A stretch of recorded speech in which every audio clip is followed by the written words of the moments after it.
Springs has been less than successful. Until tonight. Well, I'm glad you changed your minds about this. Ancient customs, local mythology. My editor loves this kind of stuff. Well, Mr. Derleth, we don't want to feel like we're on exhibition, but you have demonstrated the seriousness of your intent. Oh, I am serious. Really, just do your thing. I'll stay out of your way and observe. Actually, I thought you could assist us. I'm afraid we are a man short. It would provide you with an intimate perspective. Could I really? Of course, Mr. Derleth. Well, I guess that's the least What would I have to do? Oh, here. Let me show you with a kiss.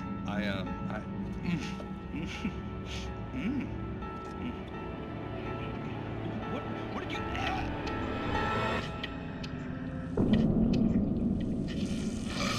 Oh, Mr. Derleth, you have well pleased Nixie Perka, the dweller in flesh. Your body shall host his 1,000 young, and all shall be glory.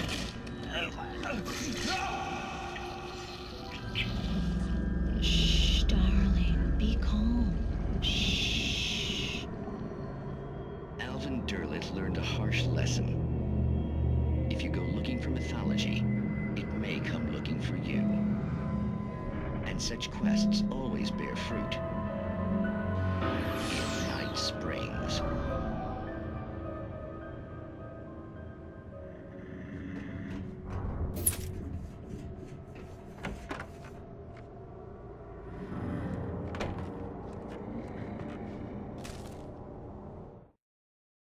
The darkness surged towards me, sucking everything loose from the ground into its depths, tugging at my clothes. I saw the flare the kidnapper had dropped and threw myself towards it just as I felt my feet leave the ground. The darkness embraced me with the force of a tornado. Somehow I managed to light the flare. The darkness roared and cast me away. I fell toward the dark waters of the lake far below.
Never been this glad to see the sunrise.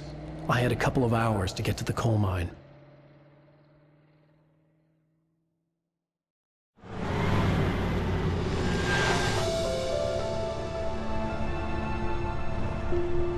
The coal mine wasn't far now.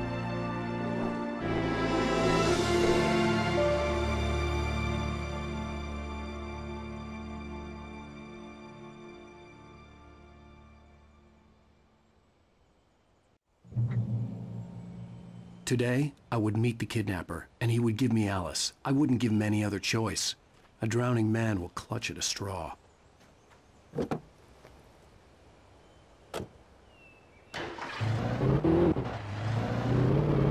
Little by little, without realizing it, I'd come to believe that the story in the manuscript was coming true. The current of its narrative had taken me deeper and deeper into dark waters. Alice had been taken from me. Barry was probably in jail. I was a fugitive from the FBI. The whole world taken over by the Dark Presence was trying to destroy me. It all felt real, but it matched a textbook case of insanity.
This is Pat Main, and you're listening to KBF-FM. Folks, I want to apologize for kind of abandoning you to that looping music track last night, but I was detained.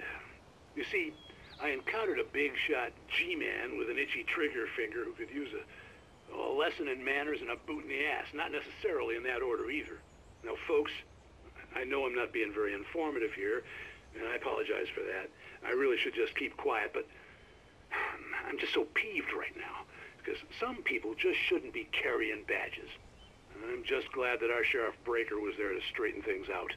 And if someone I met last night is listening, let me just say, I'm sorry if my mouth got you in trouble.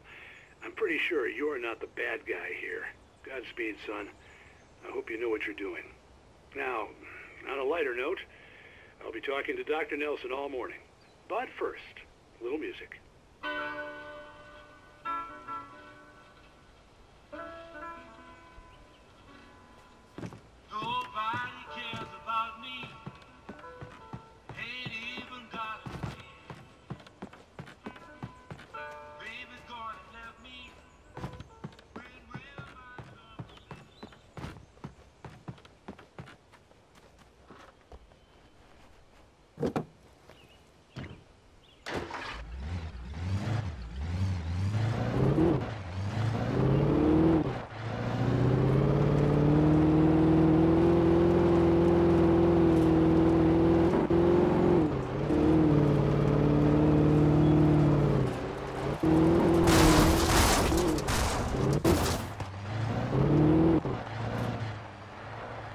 I was early.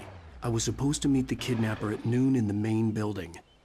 The coal mine was quiet. It was a museum now.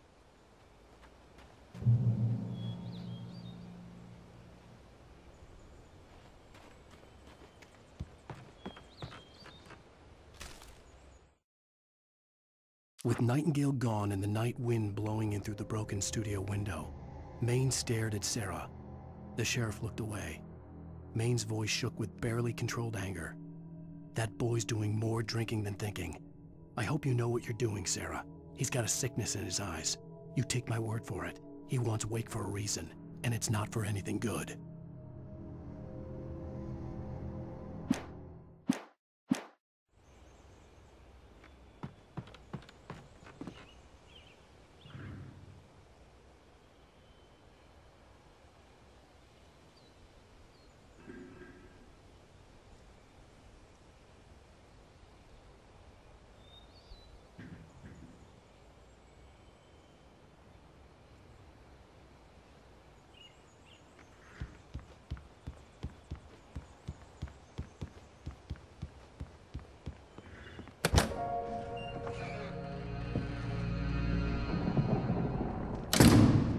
I didn't want to go outside.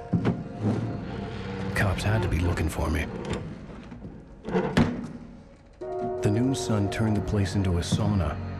The day dragged on.